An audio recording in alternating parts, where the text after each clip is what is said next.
Hala hanggang ngayon ay hindi nga po sanay si Beyonce sa mga binibigay at ipinapakita sa kanya ni Eds.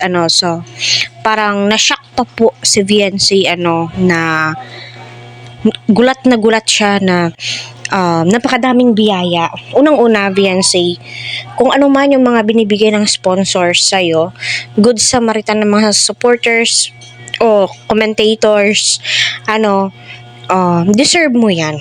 No, sabi ni Kalinga Prab nga, deserve mo ang biyayang ipinagkakaloob nila sa iyo. Kasi nakikitaan nila na ibang-iba ka sa mga Kalingap Angels. So, totoo naman po, iba-iba po sila ng personalidad. Wag ikumpara kung sino si Kwan, paano si Kwan, ganito, ganyan. Kasi ibang-iba po silang pag-bloom eh. So, dito naman po kay Beyonce,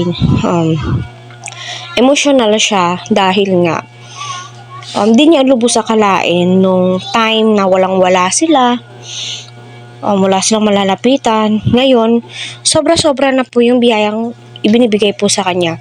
No? Halos isusubo na lamang po eh. No? Kung tutuusin, no need na magtrabaho ni tatay at saka ni nanay. Kasi andyan na yung sponsor. Pero, no, kumakayod pa rin po si tatay, no? Namumundok pa rin po siya, no? So, nagki-caretaker pa rin siya. Pero si nanay, alam naman po natin at naiintindihan natin na housewife siya dahil nga may mga anak siyang maliliit, no? Alangan sino ba naman ang magbabantay. So pakinggan muna natin to. Yeah. Deserve mo naman yan, Beyonce. Huwag ka mag-alala. Alam namin na ganyan nga. Alam namin na sobrang pag ganitong blessing, parang sobrang mahihain ka din eh. Ayan pa si Beyonce, oh.